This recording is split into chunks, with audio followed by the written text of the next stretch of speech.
Hey everybody, Nick Espinoza, your chief security fanatic here, and today, you're probably watching this a little earlier if you're in North America. I happen to be in Europe right now in Amsterdam, so my posts are going to be a little off the normal grid, if you will, in terms of times, and obviously I've got followers around the world, so heads up to everybody. I'm going to be posting what I'm posting until I get back home to the States. But today we're going to be talking about Facebook, aka Meta, because Facebook security, once again, is, well, you're going to see. And this is a huge issue, and this is coming from TechCrunch, and here's what's going on. A bug in the new centralized system that Meta created for users to manage their logins for both Facebook and Instagram could have allowed malicious attackers to switch off an account's two-factor authentication protections just by knowing the phone number.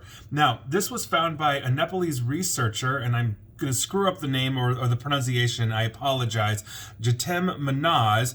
Now, he realized that Meta did not set up a limit for the attempts when a user entered their two-factor code used to log into their accounts on the new Meta Account Center, which helps users link all of their Meta accounts, such as Facebook and Instagram, with the victim's phone number. An attacker would go to the centralized accounts center, enter the phone number of the victim, link that account to their own Facebook account, and then brute force the two-factor SMS code or text message code.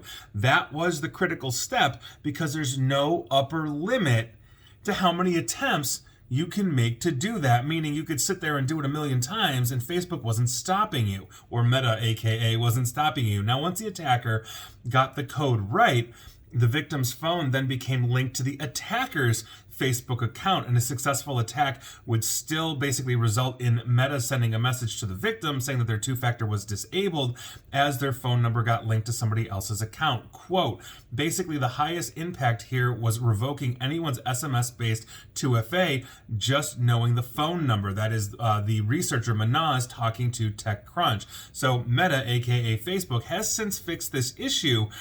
But it really does beg the question here, given all of the past security vulnerabilities that we have seen. I mean, we're talking literally over the years, multiple data breaches, multiple data scrapings, exposing a ton of user passwords in plain text that tens of thousands of Facebook employees could see, illegally data mining people, aka Cambridge Analytica, 100,000 plus exposed AWS containers with Facebook data that had been scraped from God knows how many, to the point where their engineers said, we have no idea how to control this data or who's getting it.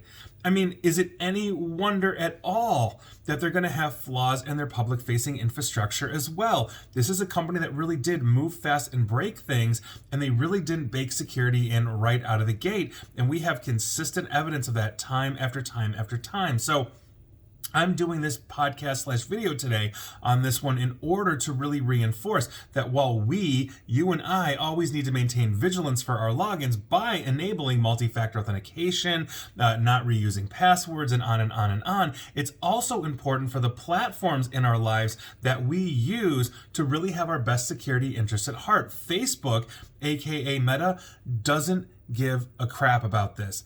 They don't care, and by virtue of this, these things will continue to find it, they'll continue to fix it, and I know vulnerabilities crop up in absolutely everything, but they have shown consistently, that it's all about money and nothing else. Your security be damned, your privacy be damned, and I've said it once, and I will say it again, it is time to put Mark Zuckerberg in jail. And so that is your news from Amsterdam.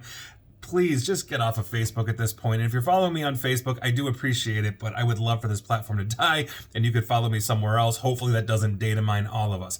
And please like, share, follow me here on Facebook and Twitter at NickAESP, where apparently your MFA is not as secure, as it used to be, even though they fixed that flaw.